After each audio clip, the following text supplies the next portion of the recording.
Hey everyone, Ryan Bolton here. I am a mortgage nerd. Welcome to the Mortgage Market Report. I want to start off with the MBS, the mortgage-backed security market. And as of the time of this recording, we're down about 10 basis points. I think yesterday we closed up about 13, so pretty flat over the last couple of days and really flat for the last few business days.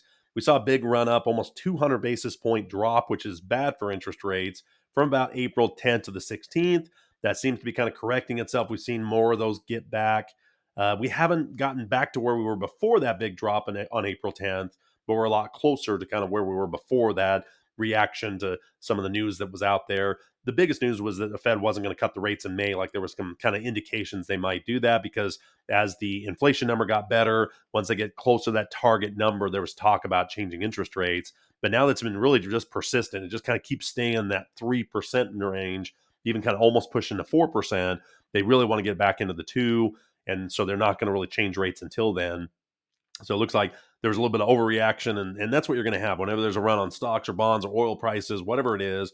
You're going to see kind of this reaction run on the bank, so to speak. Then you usually see that as the reports kind of work themselves out, you usually see some of that get back. Maybe not back to where it was before because it is still news that has to be worked out, but usually you see it kind of get closer. But we're not quite all the way back to where it was before that, but we are just kind of chipping away at it. But it's really just a lot of wait and see.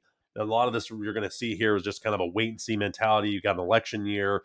And I've said this many times on the podcast. I've said that many times on this channel. That really this is the longest election year of our lives. Something that's supposed to be election year has been like an election decade, it feels like. So I think once that gets worked out, you'll see a lot of things change into 2025. But so much of it's just wait and see. Wait and see what's going to happen with wars, administration, spending, budget cuts, shutdowns. There's a lot going on this year, even more than most years when election years are already kind of chaotic and just kind of a lot of wait and see. So I wanted to also pull up another report here that I saw, the personal savings rates. I saw that we had actually one of the highest we've seen in many, many years. August of 2021, there was almost a $2.1 trillion savings excess. And a lot of it comes from maybe stimulus checks, but a lot of it I think comes from people weren't able to do as much during the pandemic because concerts and shows and movie theaters and restaurants, a lot of things were shut down. Traveling was shut down. There was, complete lockdowns in many parts of the country. So money just couldn't get spent. So it just naturally started kind of accumulating. Then all of a sudden it started getting flushed out. It's flushed out at an incredible rate to now we're in a negative savings rate of 3.2%. That 2.1 trillion is now down to a negative 72 billion because now not only can we go back to doing the activities we want to do, but everything costs more. So people have had to tap into their savings more. Any money that was kind of built up has just been evaporated in a very short period of time because just the cost of everything has gone up so much. So because people have left money to spend, you've got to think that there is a recession around the corner. And that's what makes it so hard to predict. We've been talking recession for 12 months because of the fact that everything costs more, but people had a little more savings to tap into, which some of all this is designed to be a softer landing. Raising rates so quickly probably was pretty aggressive to get ahead of the inflationary numbers, but I think some of that is creating this softer landing, but it's just hard to predict. It's hard to see because there's so many forces kind of saying, okay, things are going to get worse, a recession, unemployment, but then you look at the numbers and they're not. They're kind of this really tight little stretching. A lot of the reports are kind of just keeping things right in the middle while we're waiting for things to flush out. And that kind of leads me to my next point on today's report that I saw that was really, really crazy.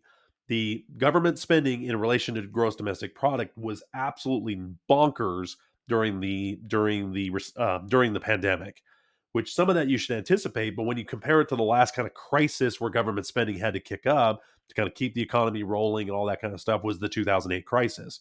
It wasn't even near. We're almost double the government spending during that time.